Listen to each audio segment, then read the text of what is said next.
Hello, people there. Oh, I have viewers on. All right. So, yeah, I took a little bit of a drive, everyone. Wait for people to come on in. Uh, and I drove for 15 hours to to a place, 7.5 hours down, 7.5 hours back. Just for a little event. And what I was thinking about while I was doing this drive is something that while we're in school, we all think about this thing is like, how is any of this going to apply to real life where we're in school? Also, the title of the stream is wrong. It needs to be School Sucks Toy 4.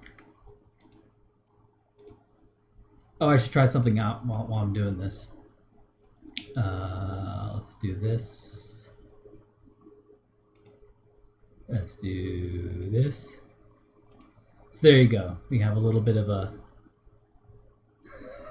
You can watch some 1940s abstract art going on there. In a Sunday evening, you got shit to do on a Sunday evening. So now, upon leaving high school and college, I've come to the conclusion that what I thought is like, how is any of this going to apply to real life? I've come to the conclusion that I was basically correct. I happen to use algebra a little bit, but most people don't. Now, when listening to testimonies of people who leave cults, i.e., like small cults, things that are today labeled cults, a pattern I found is that before dropping the doctrine, they leave the organization. Like Scientologists in particular, they usually don't immediately drop the doctrine. They leave the church, and then once they're out, then they start disbelieving in Scientology stuff, right? And there's actually a problem with Scientology. There's a problem with Scientology that they have called squirrels. They have squirrel Scientology, which is basically independent Scientology. Scientology not connected to the church and stuff.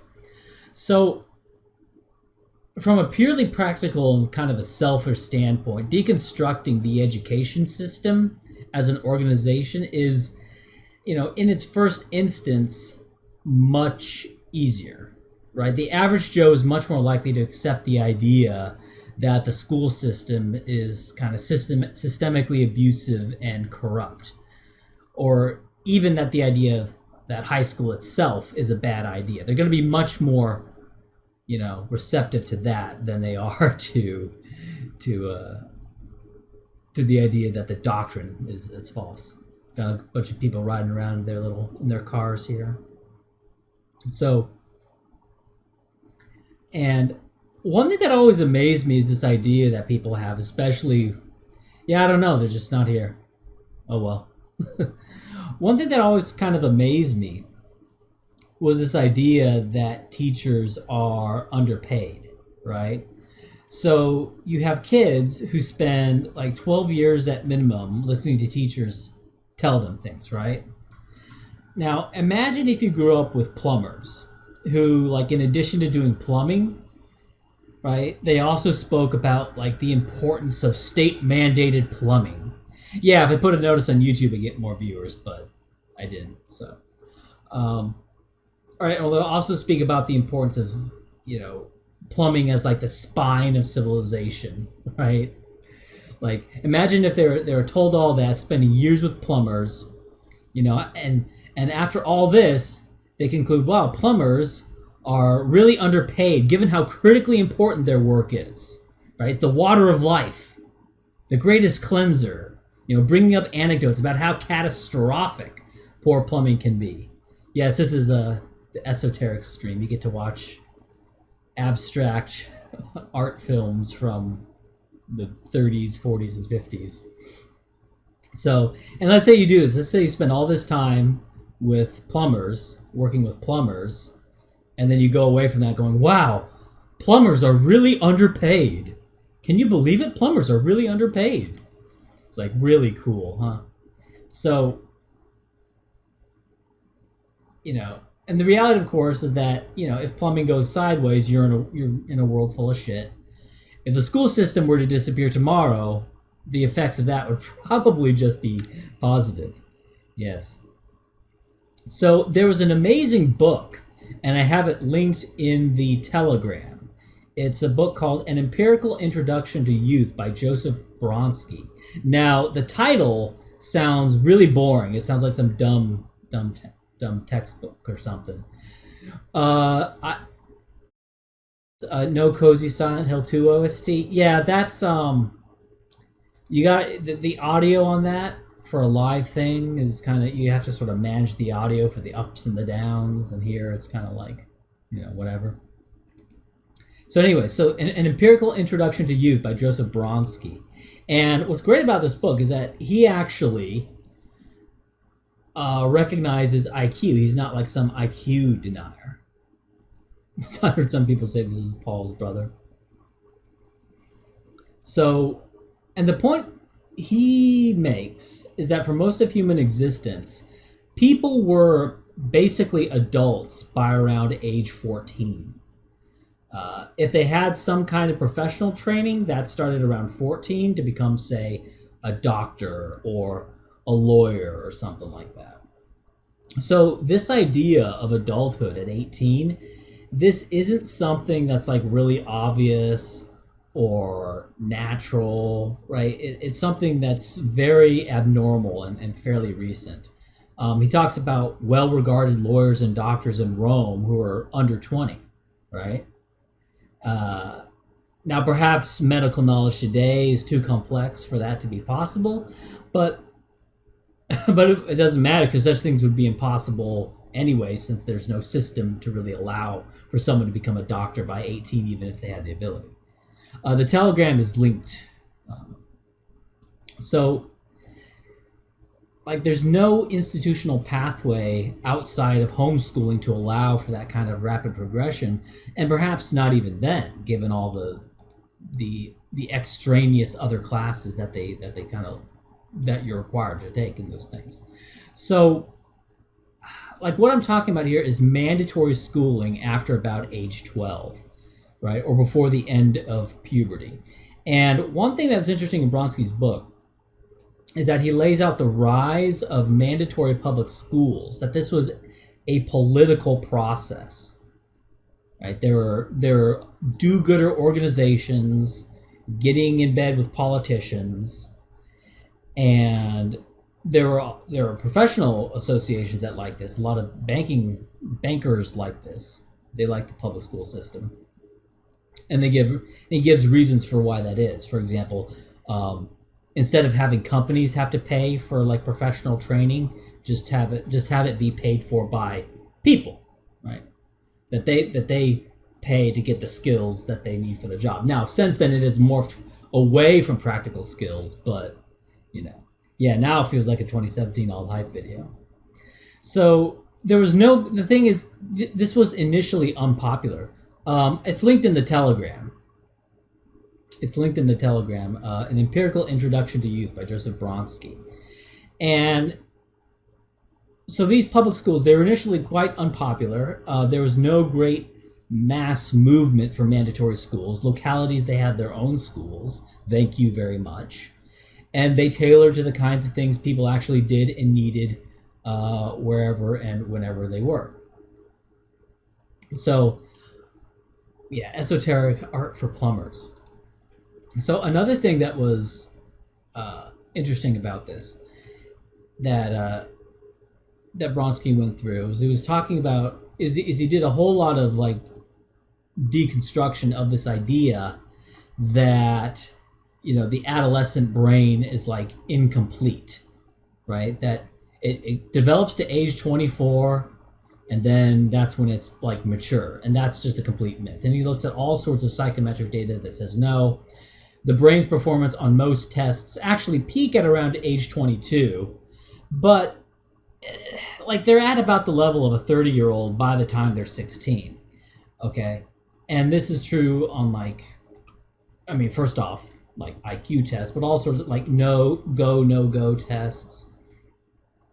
Like pattern recognition tests. So their like quantitative psychometric decision making abilities are basically fully formed by around age 16. Right? So this idea that it's not fully myelinated or anything. He also goes into like the myelination of the brain to say that no, they're fully myelinated by about age 16. So what else? So this doesn't, of course, mean that like a 16-year-old will make just as good decisions as a 26-year-old, right? So like we're not discounting experience, like life experience or whatever. But you have to consider the environmental effect, right? Because what has a 16-year-old in the U.S. today been through? Like he spent 10 years in a kind of prison, right? And not just any prison, but one where he's forced to do what are actually useless tasks for 7 to 10 hours a day, right? And where he's castigated for not carrying them out with enough zeal, right? So I think part of the reason that high schoolers may have poor reasoning abilities is because they've been driven insane by their environment, and the thing is, I've worked jobs. And yes, a job can be mind-numbing and a job can be no fun. But guess what? You're doing something that's no fun so you can get paid. And then you go do things that are fun. There's a purpose to that, right? Even if you're just flipping burgers and taking orders, well, that's a real task with a real goal. There's some purpose to that, if not a particularly high one, right? And I think what drives employees insane is when a manager gets a bug up their butt and has them do like extraneous tasks that are unnecessary for the actual job. When I had a job as on-site tech support, by the way, a job where they actually required a computer science degree, supposedly. It required a computer science degree for this job, which I didn't have. But I just lied, and I knew someone who worked there who got me in, so, and I did fine. It did not require a computer science degree. Let's go to the next thing here. What was I saying? Computer science degree. So, and I did fine. Everyone was happy. They'd have a problem, they'd send it to me. Oh, god damn, it's the wrong bad size. Come here.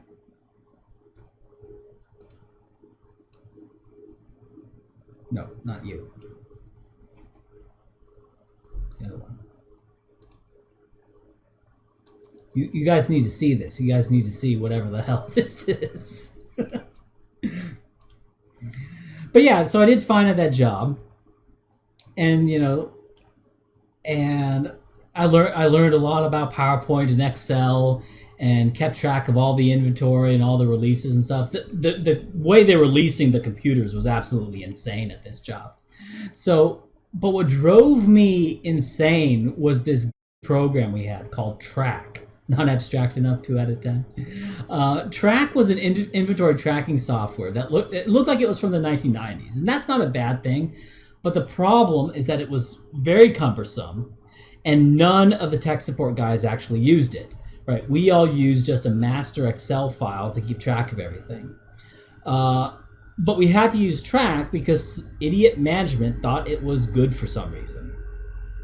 It was slow, impossible to find anything, had a horrendous search system that never found what you wanted. It was terrible, right? We had to put everything into Track and then use a master Excel file when we actually wanted to find something. And I think that's the kind of stuff that makes employees go insane, right? This excessive process that has nothing to do with the actual job. Okay, and so what's high school? Well, no pay, zero pay, you get nothing. Right? The teachers get paid, you don't. Fuck you. And does any of the work you do mean anything?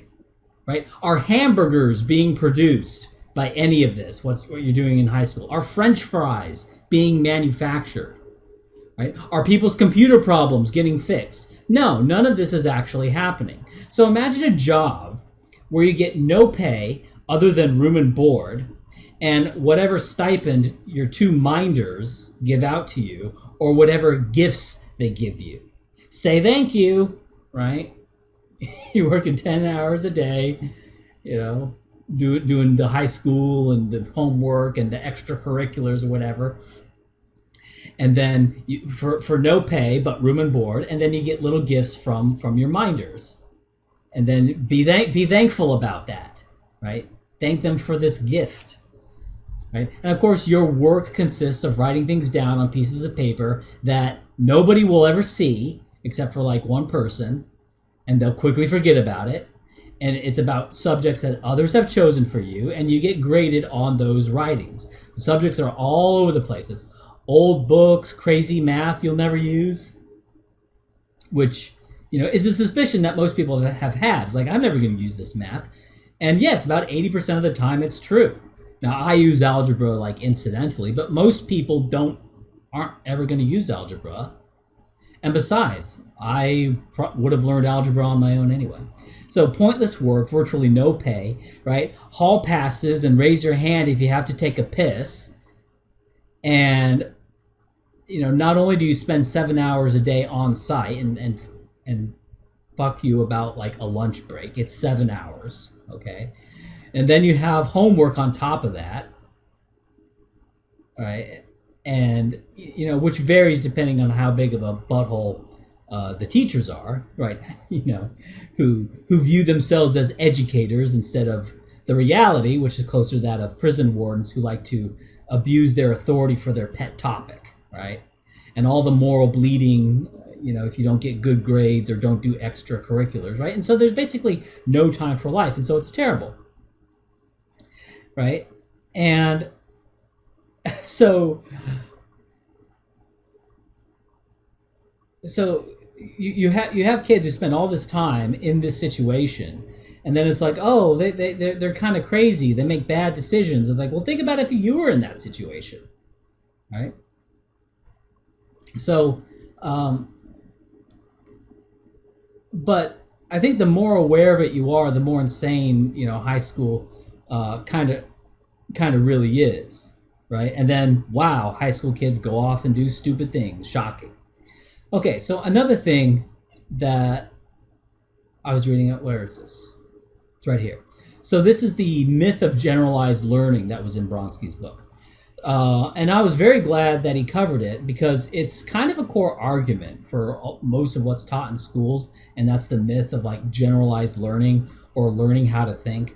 I recall back in like ye olden times, there was a lot of emphasis on teaching Greek and Latin because it exercised the brain muscles, right? If you fuck up in high school, it will set you back significantly. That's true.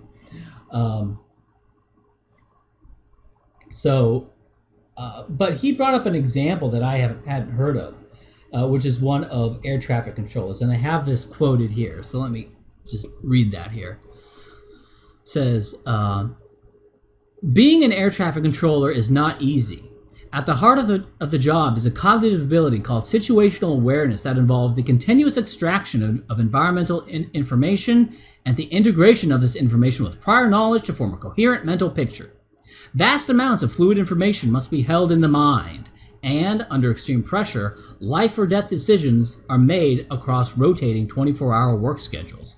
In the 1960s, an interesting series of experiments was done on air traffic controllers' mental capacities.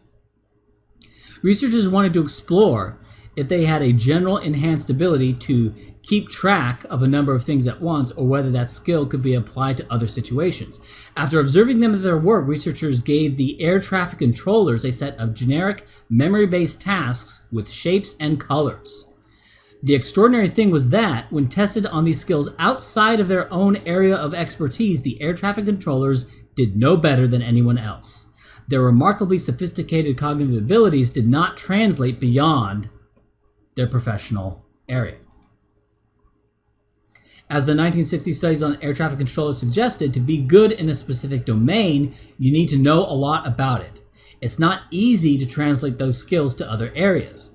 This is even more so with the kinds of complex and specialized knowledge that accompanies much professional expertise. As later studies found, the more complex the domain, the more important domain-specific knowledge. This non-translatability of cognitive skill is well established in psychological research and has been replicated many times. Other studies, for example, have shown that the ability to remember long strings of digits don't transfer to the ability to remember long strings of letters. Surely we're not surprised to hear this, for we all know people who are clever in their professional lives, yet often seem to make stupid decisions in their personal lives. So that is a pretty extreme example. In fact, that is a greater degree of specialization of cognitive abilities than even I would have predicted. For example, air traffic controllers not being able to do whatever tests they were doing here. Something about the shapes and colors. And of course, there's another thing Bronsky brought up was data on early intervention programs, really like the intensive education programs like the Abastarian Project, the Perry Preschool Project, that try to raise IQ. And the short of it is that they're able to raise IQ maybe 3 or 4 points, but the gains, as we know, are hollow for G, and this is going to be the thing about the G factor, but G is real, and G is what we really care about, not IQ per se. And these IQ gains go away after intervention anyway. And there are people, of course, they hate IQ because it's a meme. I need to read. Why is the stream not renaming? I'll rename the stream after I go through my notes wherever I was. So they hate IQ because they think IQ is a meme or because blacks or whatever. But if you actually look at an IQ test, it's an extremely generalized test, and a lot of myths people think that information caused it race IQ gap, or information and vocabulary caused the racial IQ gaps. Those are just completely bogus, right? If you remove information and vocabulary sections from IQ tests, racial gaps actually get bigger, right? For example, blacks do relatively better on information and vocabulary subtests than they do on the more abstract questions like spatial rotation or picture completion or things like that. And IQ tests have just been proven, right, more than any psychological or sociological metric, to correspond not just to empirical task performances like on a job, but also subjective perception of intelligence over time. I talked about this before in another article, how when you put people into discussion groups and ask how smart they think the other people in the discussion group are, these correlate with IQ at around 0.4 on average over the average amount of times that they use. But what's more important is that this correlation gets stronger the more the groups are together. Which may be why teachers can almost perfectly estimate the relative IQ scores of their students. Teachers almost always, I should say, they can accurately estimate the relative IQ scores of their students. Teachers systemically overestimate the raw IQ scores of their students, but in terms of the IQs of the students relative to each other, teachers are dead on in terms of the relation. And it's not a function of IQ and grades, right? Teachers are able to tell a high IQ, low-performing student and realize that while grades and IQ correlate, they are not the same. And schooling does not raise IQ in any meaningful way, right? So everything we know, the idea that transference of learning, right, or transference, learning how to think, is about 99% bunkum, right? If you're not using the thing that you're learning, it's not teaching you how to think. That's a complete myth. Just as an aside, this is another personal anecdote. When I was in college, I was taking the calculus series, and I actually took it out of order, right? I actually somehow ended up taking Calc 2, before taking Calc 1. And I remember the first day they were showing the integral, right, the S, and I was looking at it and I raised my hand. I was like, what does that S mean? Right, in the first day of Calc 2. But it didn't matter because, you know, it was a little tough at the beginning. I had to sort of catch up, but that was basically stuff that you were taught at the very end of Calc 1. And Calc 1 is mostly just complex algebra, basically. So it wasn't really that big of a deal, but that kind of stuck with me. It's like, oh no, you need to take math in like the right series, right? And if you get a C on, like, you know, algebra 1, you know, you're going to really struggle with algebra 2 or something. And it's just not true at all. It's just not true at all. And that's kind of a little specific example. Even within like the math series, even within that, where you think like the transfer of knowledge is going to be as direct as can possibly be, like even that's not true at all, right? People get lower grades at the lower levels and then get higher grades at the higher levels just because they try harder or whatever. So even like something as tight as that, there's like there's no transference, right? Except for like actual real things. This video is the wrong size. Keeps changing resolution on me as it goes from video to video. This is actually an advertisement here. There we go. So, yeah. And on top of that, something I pointed out in my authorities book thing was that you basically forget everything you know if you're not using it after school. And I talked about like knowledge decay for economists, and these are people who have like degrees in that thing, that was like their chosen like thing to study or whatever. And in my book, I was mainly focused on PhDs because I'm looking at sort of the highest levels of authority because that's what people cite in papers. But like, I don't know, like, do any of you remember the periodic table? Like, do you remember how to find the area under a curve? Like, I don't. I mean, if I wanted to, I'd just look it up for the 2 or 3 times in my life that I'd actually need to know that. But for most people, it would be 0 times, right? So yeah, and here's another thing that Bronsky writes, and this is a direct quote from his book. He says, some people might think math sticks more easily once it's learned, but one study found that most people forget about half of the algebra and geometry they learn in 5 years, and almost everything in 25 years. So most 40-year-olds effectively quit school after 7th grade. And he says, my own life confirms this. By 8th grade, my parents were hopeless when it came to understanding my math homework, despite the fact that both of them have college degrees and fine GPAs. So yeah, that math teacher who really wanted you to learn calculus, like, he was a misguided arsehole, right? He's just a butt, right? He's not doing good things. He's not helping you. What he's doing is he's getting a paycheck and inflicting his hobby on you. In a sane world, right, math teacher man would be recognized as a guy with a math hobby and wouldn't have any ability to force you to play along in like his little kabuki theater. So, IMO, if you're arguing for knowledge decay, you are arguing for non-applicability. Kind of. Yeah, it's true. If you learned something, this is not working how I thought it would work. Did we already see this one? The one? Hey, we already saw this one. Why is it doing this again?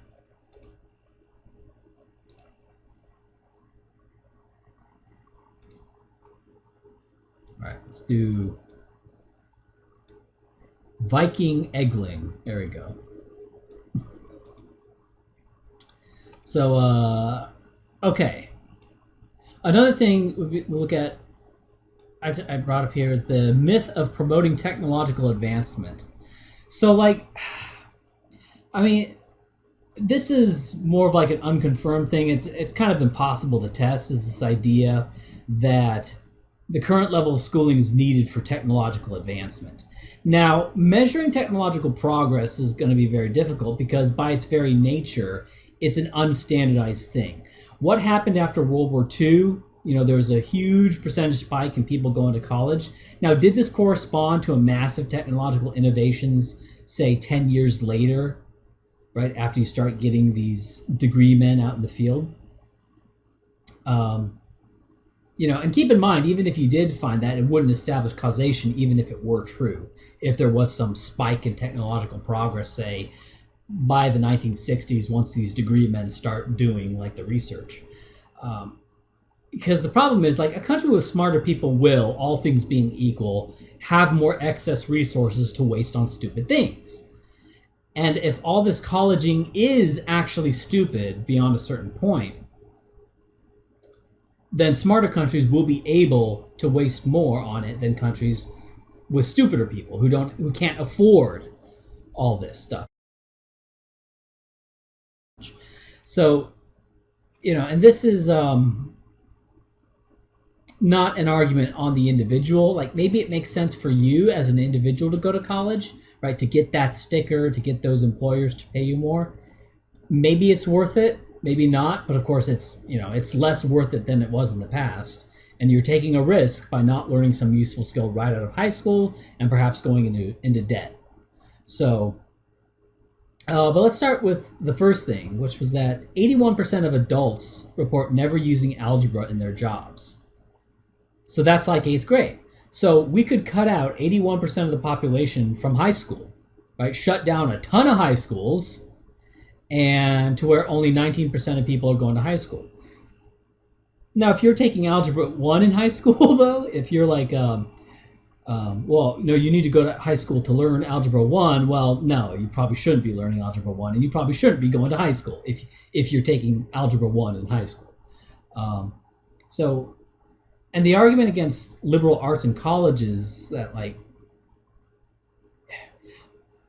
well, I mean, that's part of the overall argument against the narrative, right? That is saying that, like, the hegemonic cult, particularly in regards to history and psychology, right? Sociology being kind of an in-between between history and psychology, is so overwhelmingly wrong and awful that the fewer people who learn about it, the better, right? That would be the argument against liberal arts in college. And just having fewer people go to college would help reduce that damage.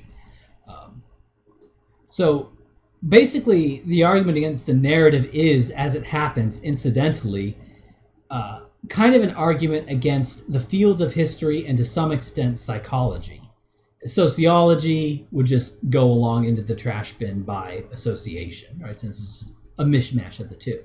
So if your history is wrong and if your psychology is wrong, then your sociology is going to be wrong because sociology just plays around with those elements. But yeah, when dealing with sort of the hegemonic cult of NATO, of the NATO world today, which, because it doesn't name itself, is given a variety of names by its critics, the globalists or liberals or whatever, you have to deconstruct it the way all cults are deconstructed, right? You first attack the cultic organization, which means attacking kind of the abusive nature of that organization, right? Such as like high school, right? The high school psych torture camps, and the different manner of abuses done by universities. Like universities are abusive, but in a different way. One, they take a whole bunch of cash from you. That's one form of abuse that should not be overlooked. So, I mean, what's difficult is that this hegemonic cult has gotten around a lot of the normal safeguards that people have against religion by just not calling themselves anything in particular, but just by like presenting themselves as reality itself. But when you have a reality itself that you have to train people to see, and you're sort of dealing with unending resistance from people who don't have this trained eye, and the greater the influence this new reality have, the worse all metrics of happiness and well-being tend to become. People having fewer kids, committing suicide, being more depressed, and now you're at outright, decline in wealth, right? Doing all the college, all the research, all the Reddit, right? And you're having absolute declines in wealth to where millennials just can't afford homes, right? And where none of the solutions to social inequality ever work, right? To the extent you believe they were a problem in the first place, the point is that the things that like sort of the board cares about, sees as a problem, and is trying to solve, the thing that this thing does never works, and when they never work and it looks and all the things I said before, maybe consider that you're dealing with a religion, right? And like what are called conservatives, like they're actually right. They would actually be right to not name or concretize themselves, aside from like the vague spectral label of right wing or conservative, because there's no structure to conservatism, right? There's no levels that you pass through to get to the higher levels of truth professed to you, right? And this professed truth becoming a solid thing, right? As a phenomenon, like all conservatism it's like degrees of opposition to the hegemonic cult at this place and time. And like if you just think like that, just think that for a moment, suddenly all the weirdness and definitions, they fall into place, right? And the fact that like shit libs are more lockstep than conservatives, there's more infighting among conservatives or whatever. Well, it's not infighting among conservatives because conservatism isn't like a concretized thing in the way the shit lib Borg is, right? A religion that refuses to name itself, or if it does name itself, they aren't serious names like progressive or something. It's not the same as like a black who votes Democrat or whatever, who aren't necessarily on board with the newest and greatest ideas that come from the church. It's not, this isn't the same as votes Democrat, because the Democrat Party can't win elections with just shit libs. They need to gin up blacks on race hate, and they're trying to gin up Hispanics on kind of ethno-racial hate of non-Hispanic whites. And, this is always done through sacred tribulations and blood libels. Go away, Telegram. The lynching myths. It was a misspelling, but I decided to keep it.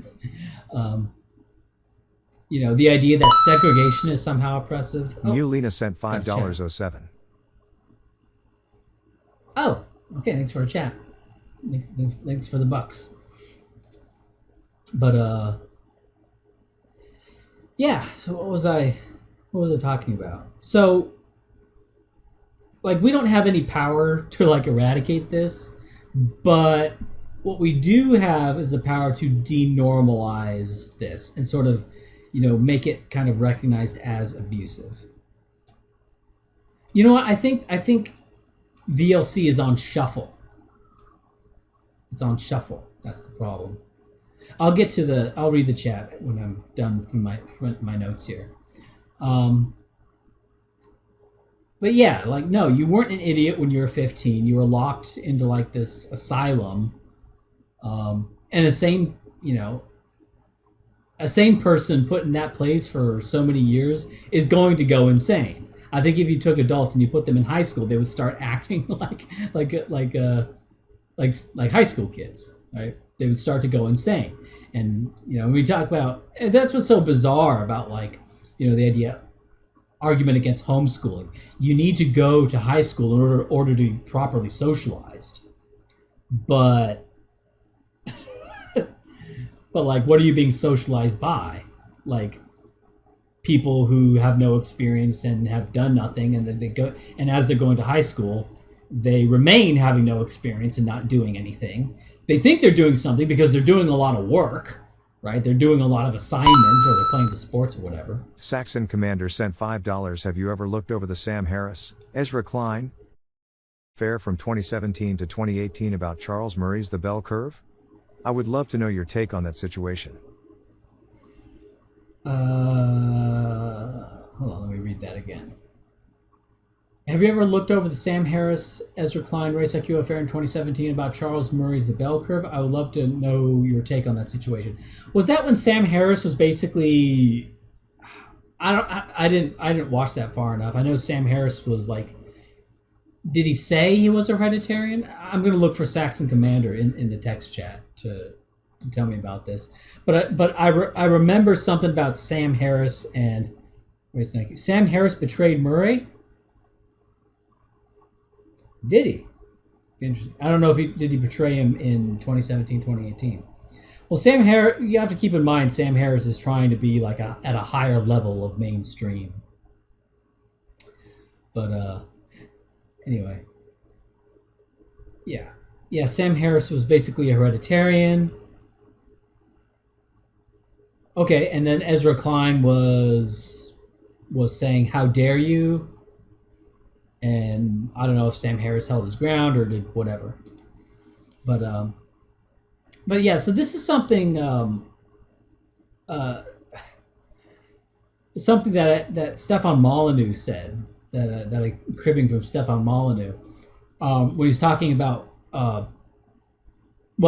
so parents hit their kids all the time, and what you think about that morally or whatever, Molyneux has this whole, or at least had this whole peaceful parenting thing, the when and the where and the what context of like hitting your kids, whatever. I'm not talking about that. But one thing Molyneux said was that he compared hitting your kid, like not just like spanking him or something, compared that to walking up to a guy in a wheelchair and just decking the guy in the wheelchair. And the trauma experienced by the guy in the wheelchair is going to be far less than what a child would experience by being like spanked for being bad. Because the guy in the wheelchair, like, yeah, getting decked sucks. Yeah, getting punched in the face sucks, right? Especially if they hit you right on your nose. You get that stinging nose thing.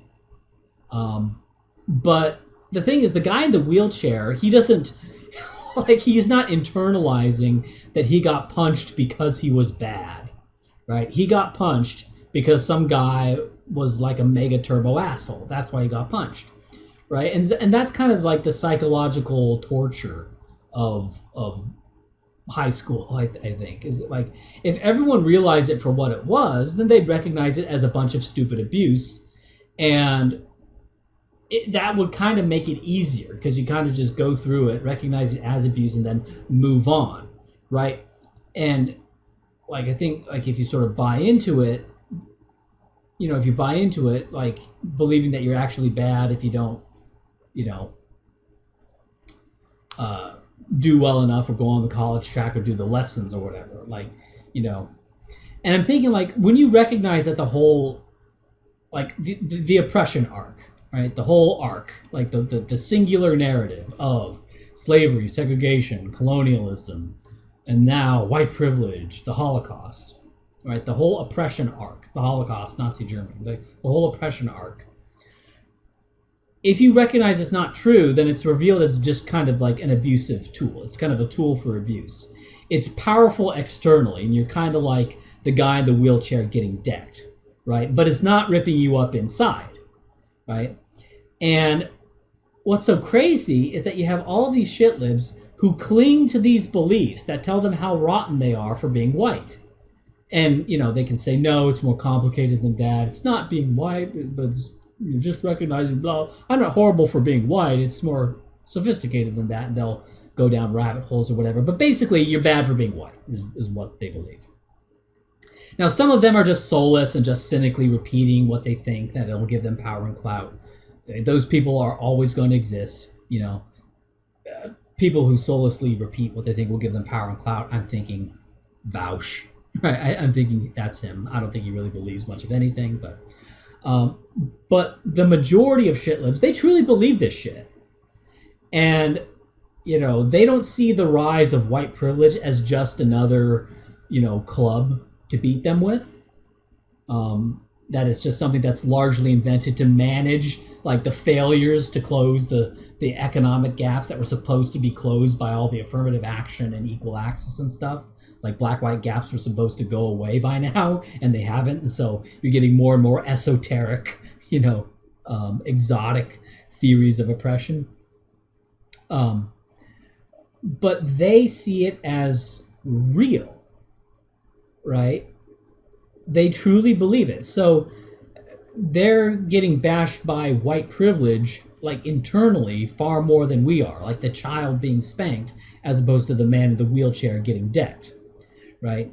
Even though we're on the receiving ends of its external blows, but yeah. So any other payment method than Google Pay? Please get PayPal. Well, I'm banned from PayPal. So hold on, let me look at my dashboard here. So yeah, I can't do that right away. J-Bar sent $5. So. Oh, thanks, J-Bar. $5. So I can't do that right away, but I'll try to look that. Subscribestar works just with banks. Yeah, I'll have to look at Entropy, but Subscribestar works with just banks. But I have to actually manually check that to see. So, but yeah. But anyway, so that's sort of the opening monologue that I'm doing here. Yeah, that was the opening monologue, sort of about school sucks, and a cool book I read, and kind of a book report on that book that I read. Nick used Entropy. Yeah, I may have to look into Entropy. I thought that was just like a screen overlay thing, not an actual payment processor. But yeah, I'd rather give you money than Zog. Well, if you want to give me money, which I'm always a big fan of, Subscribestar will do that. But I have to check the. I have to look into that again. So yeah. I'm gay sent $10. You're gay. Ah, well, thank you. $10 to say that I'm gay. All right. So, where's the stream? I've only been streaming for 47 minutes, so I don't know. I guess what I could do now is I can play just Hoi 4 and talk to the chat. I think that's what I'll do. Just play some Hoi 4 and talk to chat. So, what criticisms of Brian Kaplan's Open Borders book? Well, that was a while ago, Saxon Commander. That was, I remember one argument that he had that I found kind of funny. Was that he pointed out that immigration is good because it causes home prices to go up. And that home prices were a sign that people actually want to live there, and that that implies a greater degree of well-being. But yeah, just generally, I go over. I went on this on my website talking about immigration. That immigrants don't increase native wages. That's a complete myth. It just doesn't happen. But it's just in general, the case against immigration is that unless you're getting in immigrants with a lot of money, which has a different set of problems, what you're doing is you're turning back the clock. You're turning back the clock on the labor, on the capital labor ratio, and that is no good. You don't want to be doing that. So you're basically all the progress that had been done in the past by a country and increasing the amount of capital relative to labor. Basically, by mass immigrating, you're turning back the clock. You're turning it back to the good old days when there was when labor was more plentiful and could be paid less. That's Neo Holstein Heresy sent $6. All right, thank you. What's the name? Neo Holstein. All right, so let's turn this off.